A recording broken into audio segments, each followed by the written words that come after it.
Assalamualaikum warahmatullahi wabarakatuh. Hai teman-temanku semua, apa kabarnya? Semoga sehat selalu ya dan siap untuk menghadapi ujian seleksi P3K ya, yang akan diadakan sebentar lagi. Mungkin ada yang sudah ujian dan mungkin juga ada yang minggu depan juga ya. Bisa untuk kita bahas soal-soal bareng untuk persiapan. Oke, di video kali ini kita akan bahas bareng-bareng soal-soal keperawatan ya, yang mana kemarin aku baru dapat latihannya, jadi aku langsung bagiin aja di sini biar kita bisa belajar bareng di sini ya teman-teman. Ya, barangkali nantinya contoh-contoh soal yang ada di sini bisa saja mirip dengan yang keluar di soal ujian besok kan, alhamdulillah gitu. Oke, buat teman-teman mohon dukungannya ya buat channel ini dengan cara subscribe, like, dan bagikan ke teman-teman yang lainnya ya biar lebih bermanfaat. Dan ayo kita langsung masuk ke pembahasan soal-soalnya bareng. Oke. Tuan J berumur 50 tahun. Saat dilakukan pengkajian di rumahnya, Bapak J atau Tuan J itu mengeluh sesak napas. Tekanan darah 100/80 mmHg. Nadi 74 kali per menit. Pernapasan 28 kali per menit. Suhu 37 derajat Celcius. Disertai dengan batuk berlendir dan susah untuk mengeluarkan dahak. Bapak C diinstruksikan untuk tahan napas 1-2 detik dan mengkontraksikan otot-otot abdomennya. Pertanyaannya, apakah tahap kerja selanjutnya yang dilakukan perawat tersebut? A. Ketika Tuan J menghirup napas berikutnya, instruksikan condong ke depan. B. Instruksikan Bapak C melakukan napas dalam 2 atau 3 kali. C. Catat respon yang terjadi. D. Perawat memasang alat pelindung diri. E. Instruksikan Tuan C untuk batuk dengan kuat mengeluarkan dahak ke tisu.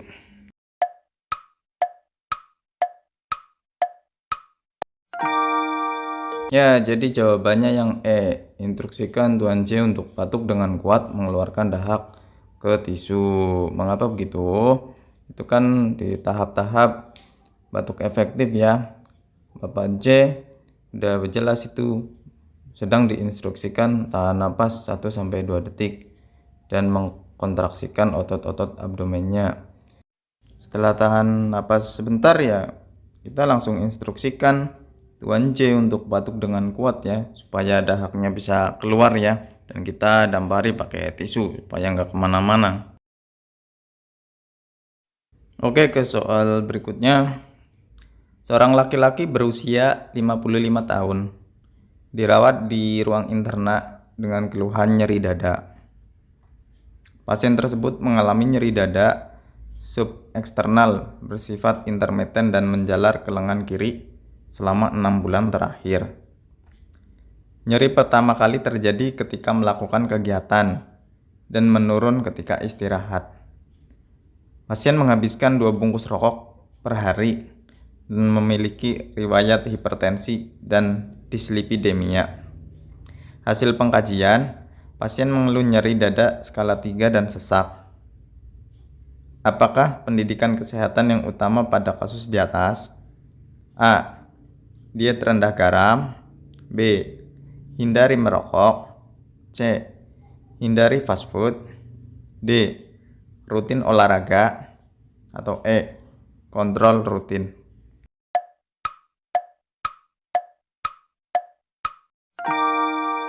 Ya, jadi jawabannya yang A. Diet rendah garam.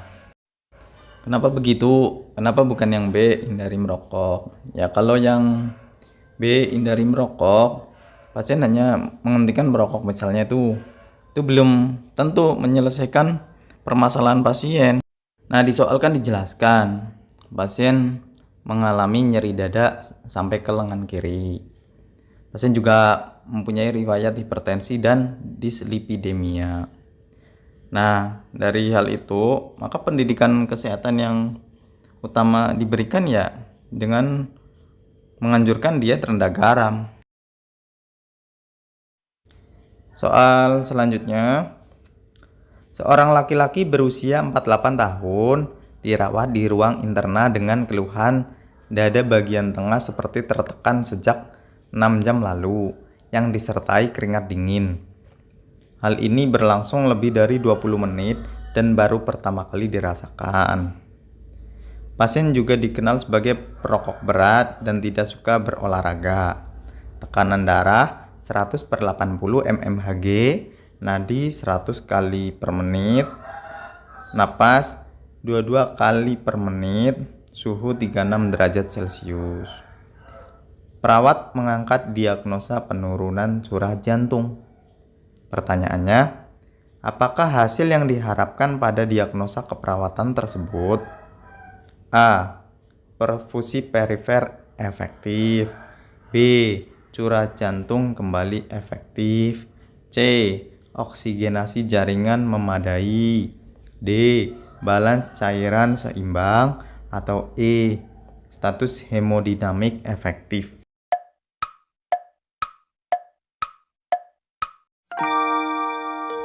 Ya, jadi jawaban yang benar adalah yang B, curah jantung kembali efektif.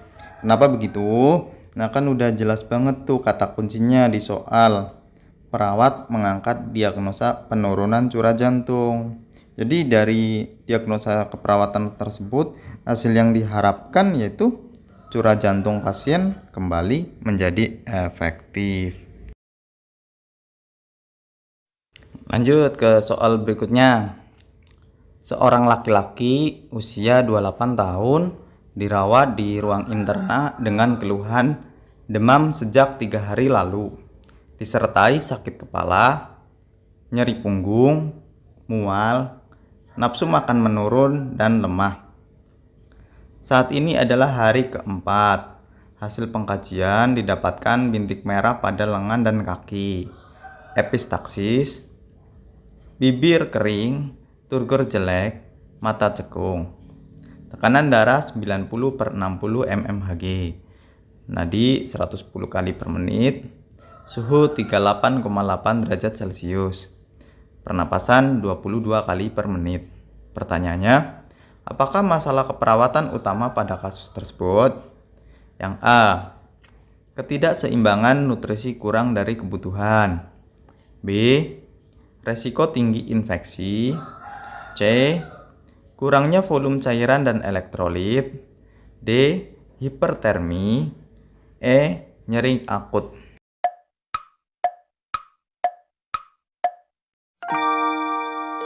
Ya, jadi jawabannya yang benar adalah yang D. Hipertermi. Kenapa begitu? Nah, kata kuncinya di soal adalah pasien mengeluh demam, kemudian nyeri kepala, dan suhunya 38,8 derajat Celcius. Jelas sekali ya. Maka diagnosa keperawatan yang diangkat adalah hipertermi. Lanjut ke soal berikutnya. Seorang perempuan berusia 30 tahun masuk ke rumah sakit dengan keluhan demam kurang lebih 3 hari di rumah, muntah 3 kali, nyeri ulu hati skala 4, mimisan 1 kali di rumah. Di rumah pasien sudah minum obat paracetamol, tapi tidak ada perubahan. Hasil pengkajian, tekanan darah 90/60, suhu 38,9 derajat Celcius, nadi 96 kali per menit. Pasien mengeluh sakit kepala dan lemas, turgor kulit tidak elastis, tampak bintik-bintik merah pada kedua tangan. Hasil pemeriksaan laboratorium, trombosit 60.000, hematokrit 54%, Hb 9 GDL. Pasien dianjurkan dokter untuk transfusi trombosit. Pertanyaannya, apakah evaluasi yang diharapkan dari diagnosa utama kasus di atas? A. Nyeri kepala dan ulu hati berkurang. B. Pasien menunjukkan termoregulasi. C. Menunjukkan hidrasi yang adekuat. D.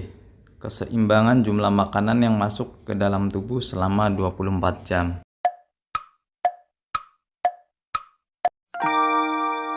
Ya, jadi hasil evaluasi yang diharapkan yaitu jawabannya yang C. Pasien menunjukkan hidrasi yang adekuat. Oke teman-teman, segitu dulu video pembahasan soal-soal keperawatan untuk di sesi ini. Nanti kita akan membuatkan video di sesi berikutnya. Terima kasih atas dukungan dan perhatian dari teman-teman semua.